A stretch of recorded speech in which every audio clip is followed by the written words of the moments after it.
शं वरुणः शन्नो भवत्वयमा शन्न इन्द्रो बृहस्पतिः शन्नो विष्णुरुक्रमः नमो ब्रह्मणे नमस्ते वायो त्वमेव प्रत्यक्षं ब्रह्मासि त्वामेव प्रत्यक्षं ब्रह्म वदिष्यामि ऋतं वदिष्यामि सत्यं वदिष्यामि तन्मामवतु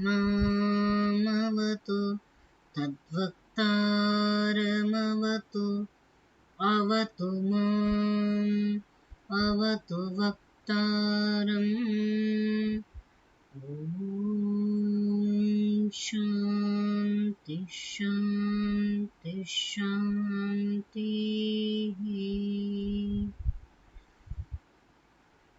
सर्वेभ्यो नमः। नमो नमः महोदय। सर्वेभ्यो नमो नमः। नमो नमः महोदय। जी, सभी का नमस्कार। आज वह शुभ घड़ी आ गई जिसमें हमने यह निश्चित किया था कि आज से हम बृहदारण्यक को आरंभ करेंगे। तो ईश्वर की कृपा हुई और हमने इस कार्य को करने का जो सामर्थ्य हम रख सके, हम कर सके, अतः परमात्मा का धन्यवाद। आइए सर्वप्रथम इस शास्त्र में प्रवेश करने से पूर्व हम शास्त्र का अध्ययन क्यों करें, यह थोड़ा सा विचार कर लेते हैं।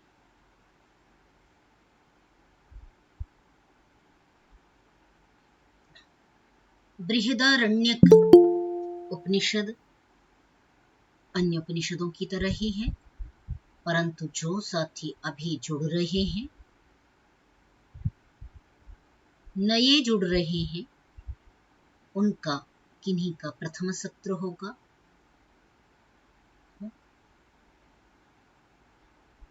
तो क्यों स्वाध्याय करें, शास्त्र क्यों पढ़ें, ये जब प्रश्न मन में आता है और उसके पश्चात प्रातः काल उठ करके करें, है ना। तो जब ये प्रश्न आता है तो शास्त्रों का जो हम प्रमाण देते हैं, कथन करते हैं कि शास्त्र क्या है हमारे लिए, आंखें हैं।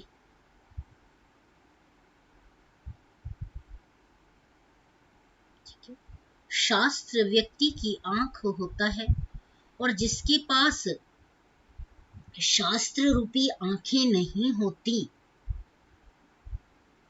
उसकी दो आंखें जो चर्म चक्षु हैं, उनका भी महत्व नहीं होता। तो कहते हैं आचार्य, यस्य नास्ति स्वयं प्रज्ञा शास्त्रं तस्य करोति किम्। तो ये प्रज्ञा रूपी आंखें प्रत्येक व्यक्ति के लिए अनिवार्य है। स्वाध्याय क्यों करे, तो कहा स्वाध्याय प्रवचनाभ्याम न प्रमदितव्यम्। स्वाध्यायान् मा प्रमदः। स्वाध्याय से कदापि प्रमाद न करे।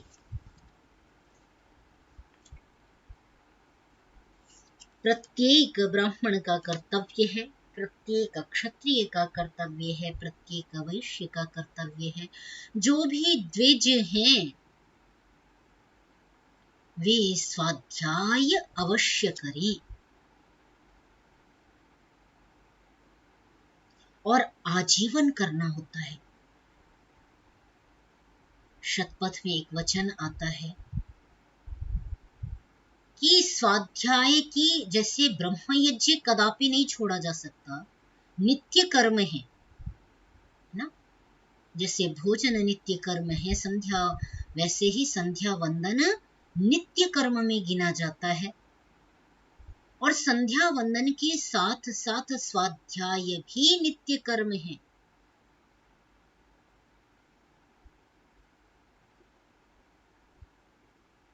उसमें कहा कि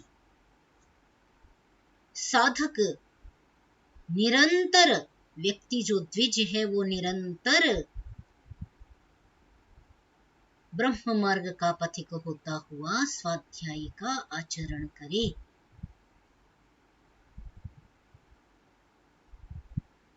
यदि वह रोगी है, अस्वस्थ है, तो भी स्वाध्याय करे। सुखे शये शयानः, तब भी वह स्वाध्याय करे। इस प्रकार स्वाध्याय की महिमा बताई गई है। आज जो दिवस है श्रावणी पूर्णिमा, श्रावण मास का पर्व वस्तुतः ब्राह्मणों का पर्व कहा जाता है।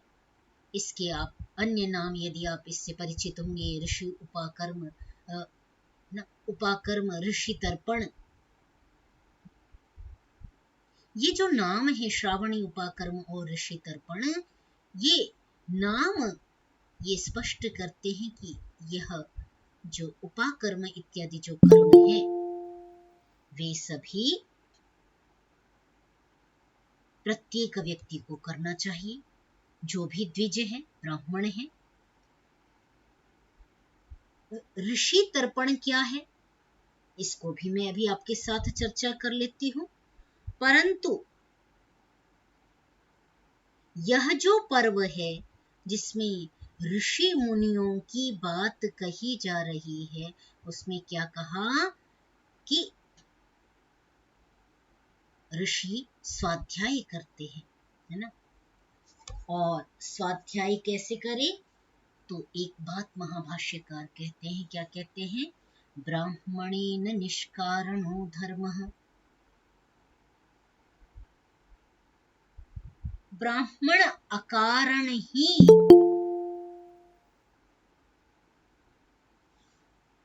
ब्राह्मण अकारण ही षडंगो वेदो ध्येयो ज्ञेयश्च, ब्राह्मणेन निष्कारणो धर्मः षडंगो वेदो ध्येयो ज्ञेयश्च। ब्राह्मण किसी लाभ की इच्छा से स्वाध्याय न करे, निष्कारण, निष्प्रयोजन होता हुआ, प्रयोजन रहित होता हुआ वेदांग और वेदों का अध्ययन करे, बिना किसी प्रयोजन के। बस पढ़ना है, पढ़ते जाना है, शास्त्रों को पढ़ना है, बस ये मान करके पढ़ते रहना है। उससे मुझे कोई लाभ हो रहा है, नहीं हो रहा है, मुझे उससे पैसे मिल रहे हैं, नहीं मिल रहे हैं, अर्थोपार्जन हो रहा है, कोई मेरी यश कर रहा है, प्रशंसा कर रहा है कि नहीं कर रहा है, कोई भी उसके पीछे इच्छा नहीं रखनी है। ब्राह्मण को अकारण ही स्वाध्याय करना है और कराना है, पढ़ना है और पढ़ाना है।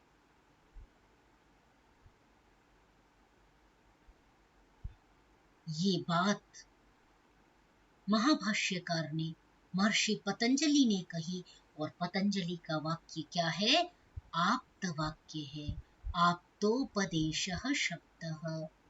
प्रमाणों की श्रृंखला में जब प्रमाण की हम चर्चा करते हैं ना, प्रत्यक्ष, अनुमान, उपमान, शब्द, ऐतिह्य, अर्थापत्ति, संभव, अभाव, ये प्रमाण गिनाते हैं। जैसे जितना प्रमाण सामने देखी हुई वस्तु का होता है, जो वस्तु सामने देखी वो जितना सत्य है उतना ही सत्य सत्य आप्त वाक्य है। ये बात गांठ बांध लीजिए। ऋषियों के वचन उतने ही सत्य हैं, उतने ही प्रामाणिक हैं, जितना मैंने किसी वस्तु को सामने देखा और कहा हाँ मैंने इसको देखा था और ये ऐसा ही है। तो जिस वस्तु को हम आंखों से देखते हैं उसके लिए कहते हैं ये सत्य है, इसको झुठला नहीं सकता कोई, क्योंकि मैंने इसको आंखों से देखा है। उतना ही प्रमाण ऋषिकृत वचनों पर होना चाहिए। जब ऋषिकृत वचनों पर हम परम प्रमाण करने लग जाएंगे तो जो आजकल भ्रम फैलाए जा रहे हैं उन भ्रमों से हमारी प्रज्ञा, हमारी आंखें कभी भी अज्ञान रूपी अंधकार से आवृत नहीं होंगी। जैसा रक्षाबंधन के संदर्भ में आजकल भ्रम फैल रहा है, भद्रा हो गई, भद्रा विचार हो गया, भद्रा हो गया, भद्रा हो गया। अरे भद्रा नाम ही कल्याण का है। देवानाम भद्रा सुमति ऋजुयताम वेद कह रहा है। आनो भद्राः क्रतवो यन्तु विश्वतः। सब ओर से भद्राः, भद्र हमारे ओर चले आए। तो यदि वेद और षडंगों का, षडंग क्या कहे गए? शिक्षा, व्याकरण, निरुक्त, छंद, ज्योतिष, कल्प, ये 6 ग्रंथ जो हैं इनको प्रमाण माना है। ज्योतिष में कौन सा ज्योतिष है? वो सिद्धांत ज्योतिष है। फलित ज्योतिष तो आधुनिक काल की संकल्पना है।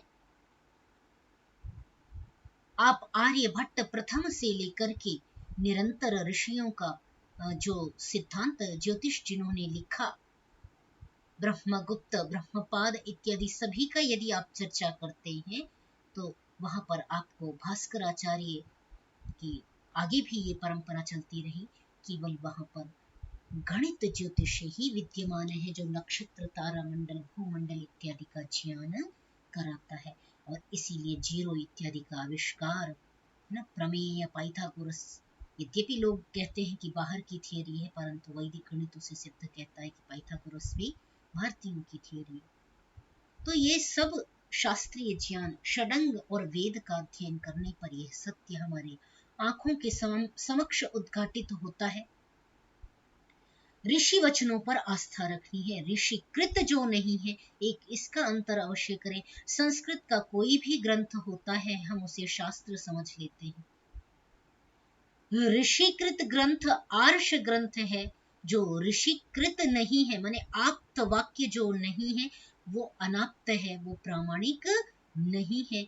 अनार्ष ग्रंथ की श्रेणी में आता है। अनार्ष ग्रंथ प्रामाणिक नहीं होता, ऋषिकृत ग्रंथ प्रामाणिक होता है। अतः ऋषियों के द्वारा किए गए जो ग्रंथ हैं वो आर्ष ग्रंथ हैं, क्योंकि उन्होंने उसे सतत निरंतर आत्मा की शरण में बैठ करके, आत्मा के प्रकाश में, परमात्मा के आलोक में उसका चिंतन करके लिखा। इसलिए वह प्रामाणिक है। उसका एक शब्द ही नहीं, एक मात्रा भी अप्रामाणिक नहीं हो सकती। इसीलिए आप्त को व्याख्यायित करते हुए निरुक्तकार क्या कहते हैं कि आप्त क्या है? आत्मा ततीर्वा आप्तेर्वा अपि वा आप्तः एव स्यात् यावत् व्याप्तिभूतः स्यात्। आत्मा का जिन्होंने विस्तार किया, परमात्मा का दर्शन किया, वो आप्त है और उनका शब्द प्रामाणिक है।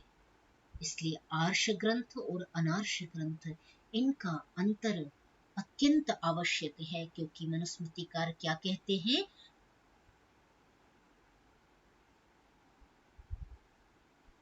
धर्म जिज्ञासमानानां प्रमाणम परमं श्रुतिः। धर्म की जिज्ञासा करने वालों के लिए परम प्रमाण श्रुति है, अर्थात वेद है। तो वेद का स्वाध्याय हम इस पर्व पर आज करने के लिए बैठे हैं। जिसका एक नाम ऋषि तर्पण है। ऋषियों को तर्पण करना है, तृप्त करना है, और जल चढ़ा करके, नदी में केवल जल चढ़ा करके अर्घ्य दे दिया, उससे जो सूर्य की किरणें हैं उससे आपके शरीर को आरोग्य प्राप्त हो सकता है। ऋषियों का तर्पण पूर्ण नहीं हो सकता है। ऋषियों का तर्पण कैसे पूर्ण होगा? मनु महाराज लिखते हैं, स्वाध्यायेन अर्चयेत ऋषीन् होमैर्देवान् यथा विधि पितॄन् श्राद्धैश्चन्द्रेणन्नः भूतानि बलिकर्मणः।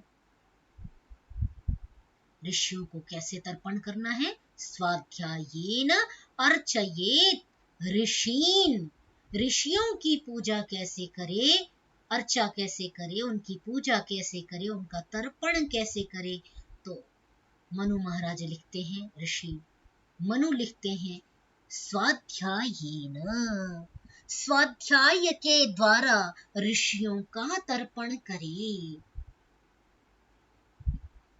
तभी वह जो आपने यज्ञोपवीत पहना हुआ है, आज के दिन यज्ञोपवीत आप बदलेंगे, पुनः संकल्प लेंगे, यज्ञोपवीतम परमं पवित्रम प्रजापतेर्यत् सहजं पुरस्तात्, ना, प्रजापति ने जिसको सहज ही धारण किया हुआ है, आयुष्यमग्र्यं प्रतिमुंच शुभ्रम यज्ञोपवीतम बलमस्तु तेजः। आयु को बढ़ाने वाला है, बल को देने वाला है, तेज को देने वाला है। यज्ञोपवीतमसि यज्ञस्य त्वा यज्ञोपवीतेनोपनह्यामि। हम विद्यार्थियों का उपनयन भी श्रावणी के दिन ही करते हैं, और जो पहने हुए हैं वो आज के दिन बदलते हैं। यज्ञोपवीत के 3 धागों के महत्व जब हम चर्चा करते हैं, उसमें एक धागा है ऋषि ऋण। ऋषियों के ऋण से कैसे उऋण हो, आचार्य उपदेश देता है। ऋषियों के ऋण से उऋण होने का एक ही उपाय है, वह है ऋषिकृत ग्रंथों का निरंतर पठन और पाठन करते रहना, उस विद्या को जीवित करके रखना जो ऋषियों ने हमें प्रदान की है, उस विद्या को जीवित करके रखना। यह आचार्य ने, ऋषियों ने, भारतीय संस्कृति ने हमें कहा, और साक्षात वेद ने कहा, क्योंकि जो मंत्र मैंने आपके समक्ष उल्लेख किया वो यज्ञोपवीत मंत्र वेद का मंत्र है, जिसमें 3 ऋणों की चर्चा है, और 3 ऋणों में ऋषि ऋण की चर्चा है। और ऋषियों का ऋण केवल उनकी विद्या को जीवित रखने से, सदा सर्वदा अजर अमर रखने पर ही उस ऋण से कोई भी व्यक्ति उऋण हो पाता है, उऋण हो सकता है। स्वाध्याये नित्ययुक्तः स्यात् दैवे चैवेह कर्मणि। नित्य ही स्वाध्याय से युक्त होवे, स्वाध्याय में कदापि प्रमाद न करे। और हम वह स्वाध्याय क्यों प्रातः काल में कर रहे हैं? आपको लगता होगा कि दिन में तो कर सकते हैं, प्रातः प्रातः स्वाध्याय के लिए क्यों बैठ गए? तो इसका भी मार्गदर्शन संविधान ग्रंथ मनुस्मृति करती है। मनुस्मृति में बहुत सुंदर श्लोक आया, जिसकी मैंने पहले भी कई बार आपके साथ चर्चा की है। ब्राह्मे मुहूर्ते बुध्येत, इसको स्मरण कर लीजिए। जब जब आप दिग्भ्रमित होंगे, तब तब यह उक्ति आपका पथ प्रदर्शन करेगी। बहुत सुंदर श्लोक है। ब्राह्मे मुहूर्ते बुध्येत धर्मार्थौ चानुचिन्तयेत् काय क्लेशाश्च तन्मूलान् वेद तत्त्वार्थमेव च। ब्राह्म मुहूर्त में जागे, बुद्धेत ब्राह्म मुहूर्त में जागे और धर्म और अर्थ का चिंतन करे।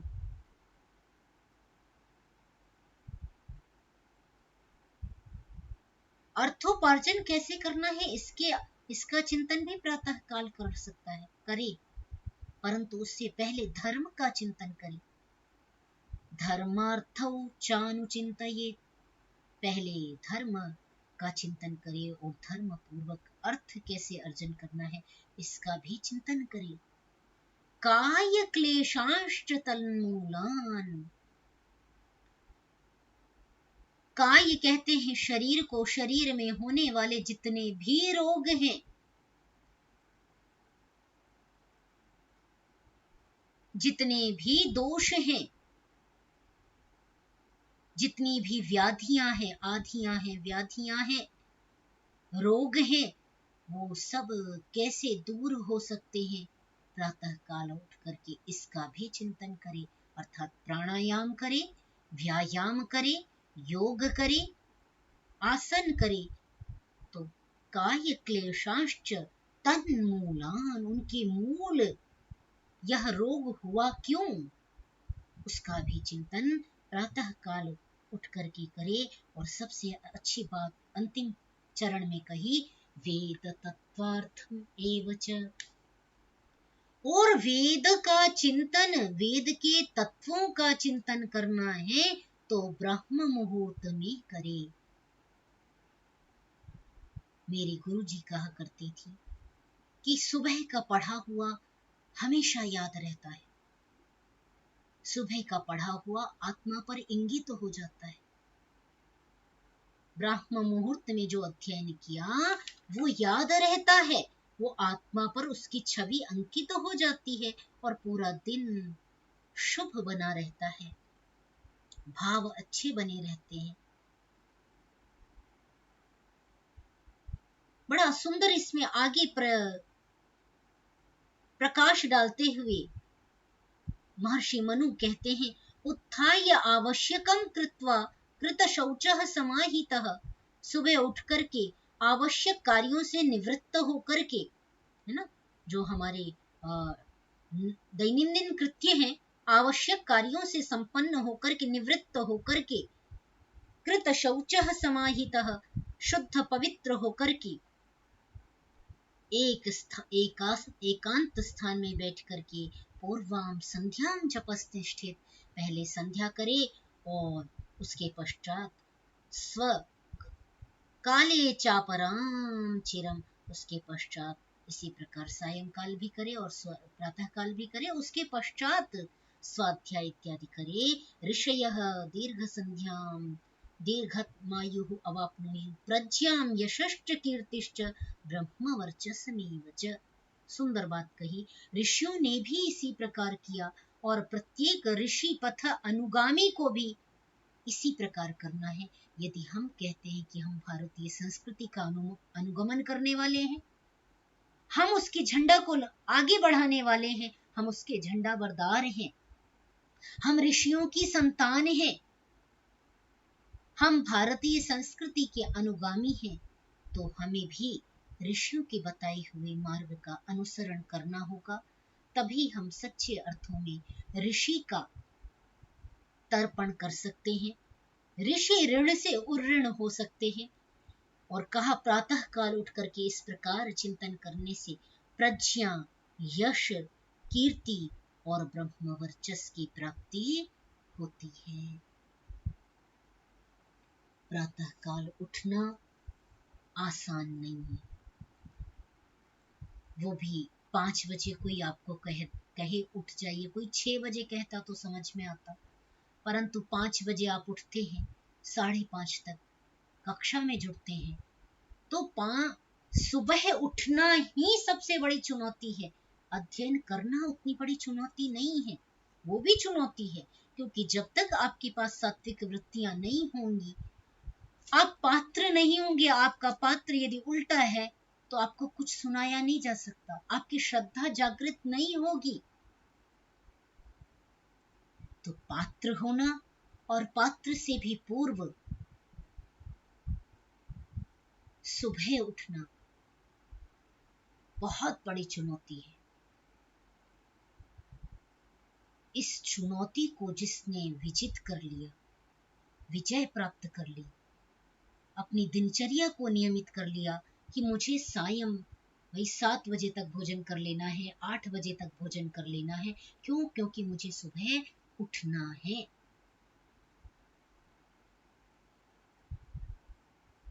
जो समय से सोएगा 9 बजे तक भोजन कर लेना है, अंतिम समय बना ले और समय से सो जावे कि मुझे 9 बजे सोना है, 9:30 बजे सोना है, 10 बजे मुझे अपने बिस्तर में सो जाना है, 10:30 के बाद मुझे जगना नहीं है, तो वो एक पर्याप्त 5-6 घंटे की नींद लेकर के सुबह 4 बजे, चाहे 4 बजे नहीं तो 5 बजे आप उठ सकते हैं। 4 बजे से ब्राह्म मुहूर्त आरंभ हो जाता है। हम तो जब तक विद्यार्थी जीवन में रहे 3 बजे उठते रहे, क्योंकि 3 बजे से हम ब्राह्म मुहूर्त मानते हैं, अंतिम प्रहर रात्रि का मानते थे। तो 3 बजे हमेशा जगे। अपने आजीवन मैंने ब्रह्मचारी जीवन में, ब्रह्मचर्य काल में 3 बजे का जागरण का रखा और जागते रहे। आप प्रातः यदि परमात्मा का चिंतन, संध्या वंदन करना चाहें तो 4 बजे जग सकते हैं, 5 बजे जग सकते हैं, क्योंकि हम गृहस्थी हैं, दिन में काम करने होते हैं, अर्थोपार्जन के लिए बाहर निकलना होता है।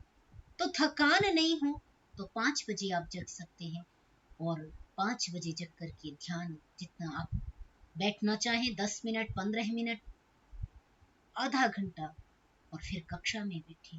तो इसके लिए संकल्पित अपने पूरे मन को, समय, दिनचर्या को व्यवस्थित करना पड़ता है, तभी यह साधना संपन्न होती है। और इस चुनौती को, इस साधना को केवल वही पार कर सकता है जो संकल्पवान हो जाएगा।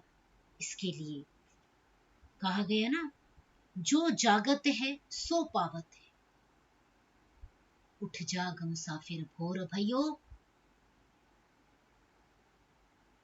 जो जागत है सो पावत है, जो सोवत है सो खोवत है। इसी यदि आत्मा का भोजन चाहिए तो प्रातः काल उठना पड़ेगा। प्रातः काल उठ करके इस आत्मविद्या, ऋषि विद्या का पवित्र मन से, पवित्र वेला में चिंतन किया जा सकता है। इसीलिए हर रात के अंतिम प्रहरे में एक दौलत लुटती रहती है। ऐसे थोड़ी ना हिंदी कथा, हिंदी साहित्य में उसकी महिमा गाई गई। हर रात के अंतिम पहरे में एक दौलत लुटती रहती है। क्या दौलत है नहीं पता, परंतु रात्रि का अंतिम प्रहर है, उसमें दिव्यात्माओं का, पवित्रात्माओं का, मोक्षात्माओं का आशीर्वाद प्राप्त होता है।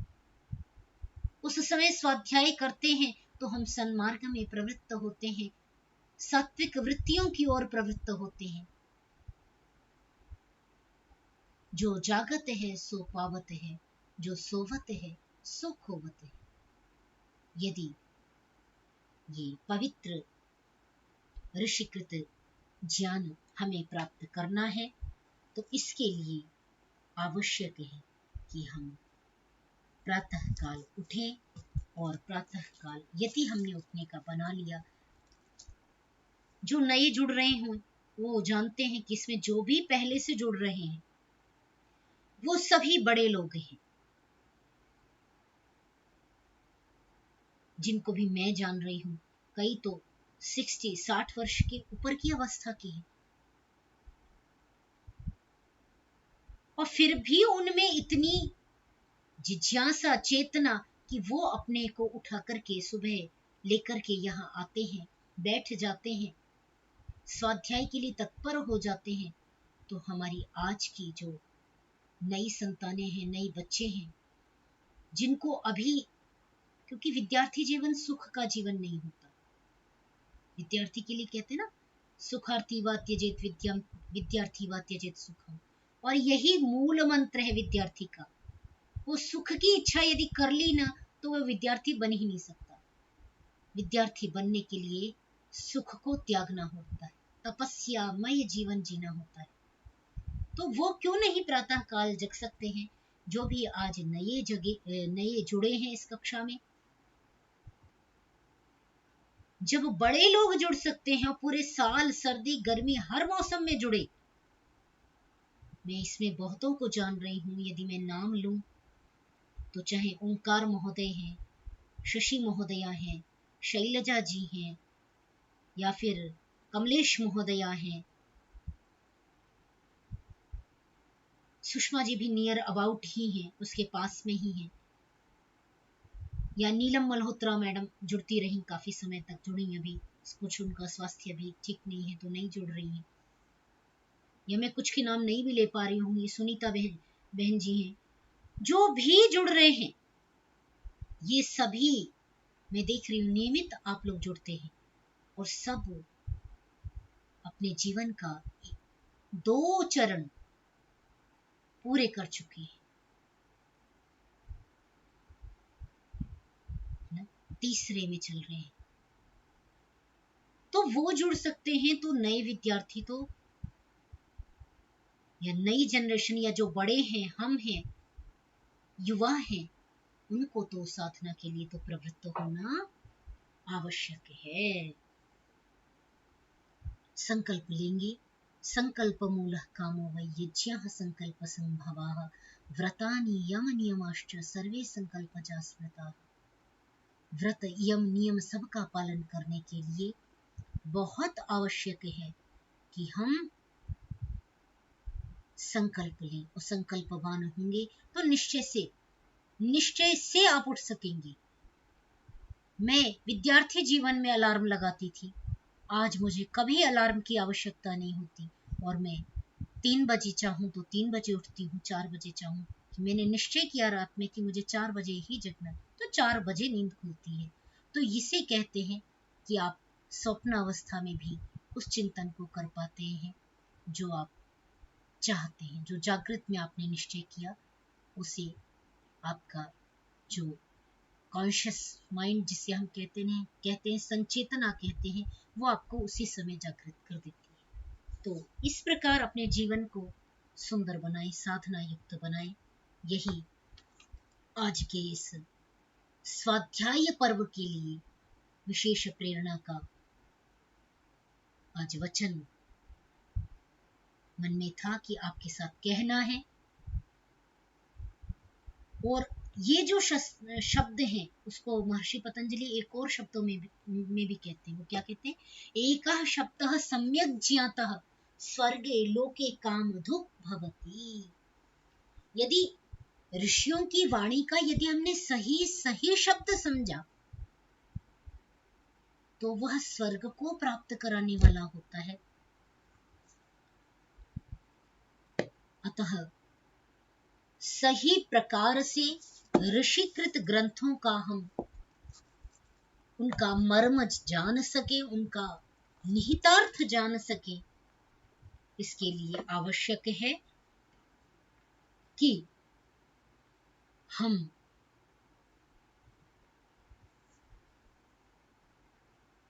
अपने को संकल्पवान बनाए।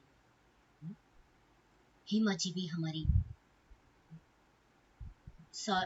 पूरा वर्ष जुड़ी, 1.5 साल से जब से कक्षाएं चल रही, 1.5-2 सालों से हमने 21 में आरंभ की थी, तब से निरंतर जुड़ रही हैं।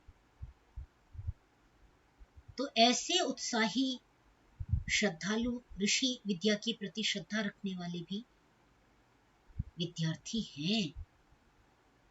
ऐसा नहीं उनके पास जिम्मेदारियां नहीं होंगी घर चलाने की, परिवार चलाने की, परंतु नियमित जुड़ती रही और अपनी शंकाएं भी रखती हैं। अच्छा लगता है। यही हमें अपेक्षा है जो नई पीढ़ी है, नई जनरेशन है, उससे कि वो हम मिलकर के किस प्रकार अपनी ऋषि संस्कृति को जीवित रखें, इस बहती हुई हवा में भी अपने बच्चों को, समाज को उसके प्रति जागरूक कर सके। ठीक है, आइए शास्त्र की ओर उन्मुख हों। परिचय अंत में ले लेंगे। अभी केवल आज भूमि का बृहदारण्यक आरंभ करने का जो हमने आज जो संकल्प लिया था उसको आरंभ कर लेते हैं। केवल भूमिका रखूंगी। आज बृहदारण्यक का जो उपदेश है वह आज हम नहीं प्रारंभ करेंगे।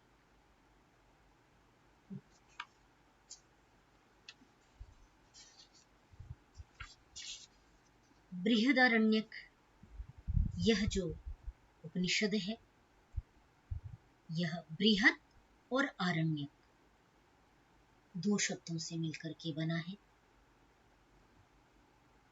बृहत माने बड़ा है और आरण्यक आरण्य आप पहले भी समझ चुके हैं,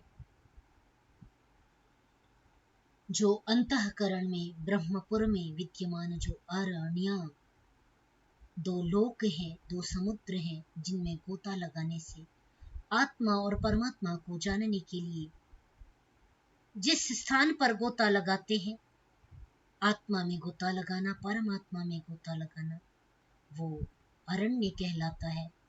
अरण्य जंगल के लिए भी कहा जाता है। तो ऋषियों ने जिन ग्रंथों का प्रणयन जंगल में बैठ के किया वो अरण्य में होने वाले आरण्य कहलाए। और ये पर्व जिसे हम कहते हैं कि आज अब क्या है, श्रावण मास है, श्रावण भादव वृष्टि का समय होता है, वर्षा बहुत होती है। तो इस समय जो वानप्रस्थ अरण्य में रहने वाले ऋषि मुनि होते थे वो नगर की ओर प्रस्थान कर जाते थे और चातुर्मास्य होता था। 4 महीनों तक निरंतर ऋषि उपदेश देते थे और जो सांसारिक जन प्रजाजन होते थे वो ऋषियों के ज्ञान से उपकृत हुआ करते थे। अतः अरण्य से यदि जोड़ा जाए तो अरण्य में लिखे गए ये ग्रंथ हैं। बृहत सबसे बड़ा जो कहा गया, अन्य उपनिषदों से इसका जो प्रवचन है, उपदेश है वो बड़ा है। इसमें समस्त जितनी ये जो 11 उपनिषदें हैं, उपनिषदें आज के समय में बहुत सारी हैं। 101 उपनिषदें प्रसिद्ध हैं। उसमें कोई अल्लोपनिषद भी सुनारा होता है और कई सारी चीजें हैं, परंतु वो जैसा मैंने आज कहा वो आर्ष नहीं, इसलिए वो शब्द प्रमाण नहीं है। अनार्षकृत ग्रंथों पर श्रद्धा रखना वैसे ही है जिसको तैरना नहीं आता और वो आपको पानी में ले जाकर के कहे कि वो आपको इससे पार करा देगा, तो वैसी ही स्थिति होगी। वह स्वयं भी डूबेगा और आपको भी डुबा देगा। ठीक है। कुशल नाविक ही सत्य ज्ञान का वक्ता है, सत्य ज्ञान का उपदेष्टा है, वही इससे पार कराने वाला है।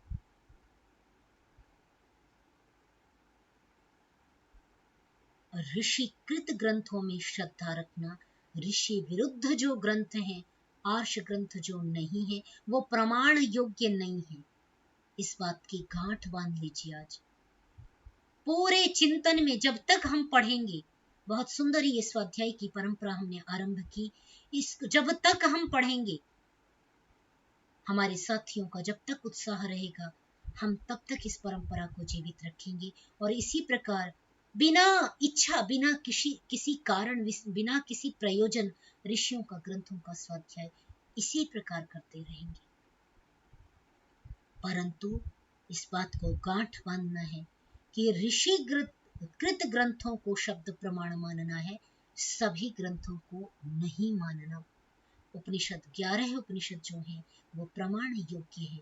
इसके अतिरिक्त जितनी भी उपनिषदें हैं वो उसकी कोई बात अच्छी हो सकती है, परंतु वह संपूर्ण ग्रंथ प्रामाणिक हो जाए वो नहीं।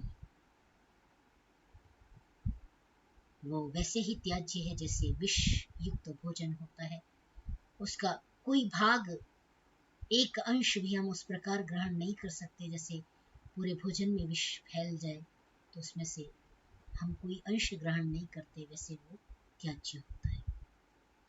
कुछ अच्छा है तो प्रमाण योग्य, वहां आप उसको ग्रहण कर सकते हैं, परंतु ऋषिकृत ग्रंथ में सभी बातें, सभी तथ्य मूल रूप में कहे गए हैं, इसलिए टेक्स्ट को महत्व देना है, गाइड को महत्व नहीं देना।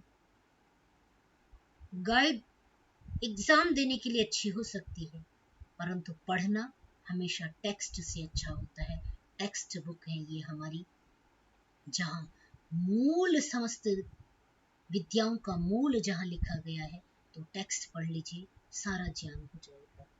ठीक है, तो हमने जाना कि बृहद आरण्यक, जितनी 11 उपनिषदें हैं, उन उपनिषदों में जो ज्ञान है लगभग उन सबको यहाँ पर छुआ जाएगा। सबकी चर्चा बृहदारण्यक में हम देखेंगे, तो बार बार हम सिंहावलोकन करेंगे, पुनरावलोकन करेंगे, आगे पीछे बार बार घूमेंगे कि ये बात यहाँ पर आई, ये बात यहाँ पर आई थी, ये प्रसंग यहाँ पर आया था। इस प्रकार करके जो ये बृहदारण्यक है, सभी प्रसंगों को यहाँ पर समाहित किया जाएगा। ये बृहदारण्यक है, ये शतपथ ब्राह्मण से का ब्राह्मण ये उपनिषद है। वस्तुतः कहें तो ये यजुर्वेद का उपनिषद है, और यजुर्वेद चूंकि कर्म कांड का उपनिषद है, वेद है, कर्म का व्याख्यान करने वाला वेद है ना, कर्म का विषय है जिस वेद का, कैसे लोक में विचरना है, जो भुवः महव्याहृति से हम समझते हैं, जिस जो सार है उसकी हम पढ़ आए हैं। मैं समय समय पर उस पर प्रकाश डालती रहूंगी। तो जो कर्म कांड है उसका जो ब्राह्मण ग्रंथ है, समस्त ब्रह्मांड का जितना कर्म विद्या है, समस्त पदार्थों के प्रति कैसा बर्ताव करना है, उसको कहने वाला यजुर्वेद है। यजुर्वेद के सूत्र भाषा को, रहस्य को स्पष्ट करने वाला शतपथ ब्राह्मण है ना। ब्राह्मण ग्रंथों में भी शाखा हो गई, क्योंकि वेदों की शाखा हो गई। यजुर्वेद में शाखाएं है ना, शुक्ल यजुर्वेद और कृष्ण यजुर्वेद। शुक्ल की भी 2 शाखाएं हो गई, माध्यन्दिन और काण्व शाखा, है ना, काण्व ही है ना जी जी। तो माध्यन्दिन को वाजसनेय भी कहते हैं, वाजसनेय और माध्यन्दिन, और दूसरी हो गई काण्व। कृष्ण यजुर्वेद की तैत्तिरीय और कठ ना, ये कठ कपिष्ठल तैत्तिरीय मैत्रायण। बिल्कुल, कठ कपिष्ठ, ये जो है कृष्ण यजुर्वेद की शाखाएं हो गई। अब जो शुक्ल है, इसमें कोई 1-2 शब्द बदले होंगे, लगभग वैसा ही प्रवचन है। कृष्ण में बहुत सारा यजुर्वेद से भिन्नता, मतलब नए मंत्र, नए विचार प्राप्त होते हैं। तो एक बात आचार्य धर्मवीर जी कहा करते थे, अभी वो जीवित नहीं है, बहुत बड़े अच्छे उपदेशक रहे, उनको हमने सुना कई बार। वो एक बात कहते थे, देखिए शब्द ही स्पष्ट कर रहा है यहाँ पर, आप इस भ्रमजाल में क्यों पढ़ते हैं कि कौन काला कौन गोरा। काला मतलब जिसमें मिलावट है, और श्वेत माने जो बिल्कुल शुद्ध है, सफेद है, माने जो मूल वेद है, जो मूल वेद के करीब है, वो वाजसनेय है, और जिसमें बहुत सारा कहा हुआ है, व्याख्याकारिया, टीकाकारिया, जो उस समय ब्राह्मण ऋषि हुए, कठ कपिष्ठ इत्यादि, उन्होंने अपना जो प्रवचन उसमें मिलाया तैत्तिरीय शाखा में, वो कृष्ण है। तो इसलिए उसको कृष्ण शब्द से कहा गया। तो जो ये जो हम जिसका प्रवचन अब पढ़ने जा रहे हैं, वो काण्व शाखा का, जो शुक्ल यजुर्वेद की 2 शाखाएं, वाजसनेय और काण्व। वाजसनेय में यथातथ्य सब कुछ मिल रहा है, काण्व में कुछ शब्दों के साथ परिवर्तन है। काण्वक में, काण्व के भी अंतिम जो शतपथ ब्राह्मण के अंतिम जो जहां पर प्रवचन चल रहा है 15वें से संभवतः 13वें से, वहां पर जो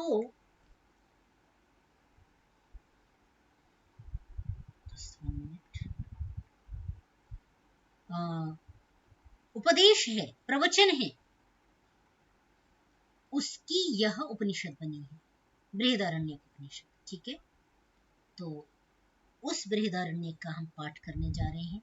जैसा मैं बार बार कहती हूँ कि वेद के रहस्यों को यदि जानना है तो ब्राह्मण ग्रंथ है ना, उसके पश्चात माने पहले उपवेद हैं, आयुर्वेद इत्यादि ग्रंथ हैं, और उसके पश्चात श्रौत सूत्र इत्यादि ग्रंथ हैं, उसके बाद कल्प सूत्र, श्रौत सूत्र इत्यादि, और उसके पश्चात उपनिषद इत्यादि हैं जो मार्गदर्शन करते हैं। ऋषि परंपरा को हम यहीं तक देख पाते हैं, गीता उपनिषद तक। तो उसमें जो प्रवचन है, जो कहा गया है, वो उनका व्याख्यान करते हैं ये ग्रंथ। माने वेद को समझना है तो इन ग्रंथों को समझ लिया, अर्थात वेद के रहस्यों को आपने समझा, वेद में जो कहा गया उसको आपने समझा। तो बृहदारण्यक जो है वो उपनिषद काण्व शाखा का है। इसमें शंकराचार्य ने इसका उपदेश लिखा, जबकि शंकराचार्य तैत्तिरीय शाखा वाले थे, परंतु फिर भी उन्होंने जो सुरेश्वराचार्य हुए हैं संभवतः है, उन्हीं के लिए इस ग्रंथ का प्रणयन किया था। हाँ, सुरेश्वराचार्य की काण्व शाखा थी, उन्होंने कहा तो उनके लिए उन्होंने उसका व्याख्यान भी लिखा। माने बृहदारण्यक पर व्याख्यान जो उपलब्ध होता है वो शंकराचार्य का भी उपलब्ध होता है, ऐसा लोक मान्यता है, उपलब्ध होता है शंकराचार्य का भाष्य। उसके पश्चात भी कुछ लोगों ने इसमें भाष्य लिखे हैं। ठीक है, अच्छा, इसमें कुछ प्रकरण हैं जो कर्मकांड के हैं, कुछ जो कर्मकांड का जो प्रकरण है वो कुछ लोग उसको प्रक्षेप मानते हैं कि भाई उपनिषद चूंकि रहस्य विद्या है, उपासना का ग्रंथ है, तो इसमें जो ये जो कुछ परवर्ती व्याख्याकारों ने माना है कि भाई ये इसमें क्यों दिया हुआ ना। तो वो जो है वो कर्म कांड की भी इसमें बहुत सारी चर्चा है, कर्म संस्कारों इत्यादि की भी विषय में यहाँ पर इसमें बात करेंगे, और उपासना का तो विषय आएगा ही आएगा। इसके अलावा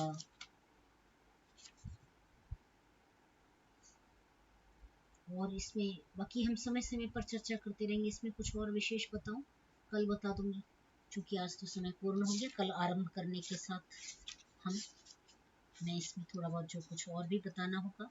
अच्छा हाँ, एक चीज और, यहाँ पर जो चूंकि ये रहस्य विद्या है तो कई बार ऐसा होता है कि कोई रहस्य स्पष्ट नहीं हो पाते हैं, कोई चीजें, कोई बात ऋषियों की जो सूत्र रूप में कही हुई है उसका अर्थ नहीं लगता, और ये बात व्याख्याकारों ने सभी ने स्वीकार की है कि इसका प्रसंग वो नहीं लगा पा रहे। यहाँ तक कि शंकराचार्य भी जो अपनी बात को सर्वत्र बड़ी स्पष्टता से कह रहे होते, वो भी 2-3 जगह वाह वाह करके, अथवा ये हो सकता है इसका अर्थ, अथवा भारद्वाज को दक्षिण माने और गौतम को उत्तम माने इत्यादि करके उन्होंने बहुत जगह उन्होंने भी उस पर संदेह युक्त भाषा का प्रयोग किया। तो कहीं यदि रहस्य स्पष्ट नहीं होता है हमको, तो हम उस प्रसंग को छोड़ करके आगे बढ़ेंगे, क्योंकि शास्त्र का एक चिंतन यह भी है कि एक चरण शास्त्र का हम कब समय के साथ सीख पाते हैं। कालेन पाद मायाति कालम सब्रह्मचारी भी आचार्यात पादमादत्ते, हम एक पाद का तो अध्ययन साथ साथ करेंगे। ठीक है, और जो नहीं कोई रहस्य ऐसा पद है जो छूट जाता है उसे छोड़ दीजिए, आगे बढ़ जाइए। कालांतर में समय के साथ स्वाध्याय मनन चिंतन के साथ उसका आपको वह अर्थ आपको प्रकट हो जाएगा वह अर्थ, समय के साथ आप उसका अर्थ आप जान पाएंगे। इसलिए उस रहस्य को हम वहीं छोड़ेंगे, ठीक है। ऐसा मान करके कि भाई ये नहीं बताया, ये नहीं आया, तो उसमें उलझना नहीं स्पष्ट है, फिर भी आगे बढ़ेंगे, ठीक है। अच्छा, तो मैं समझती हूँ इतना आज के लिए पर्याप्त है। एक बार सभी साथी संक्षेप में अपना परिचय अवश्य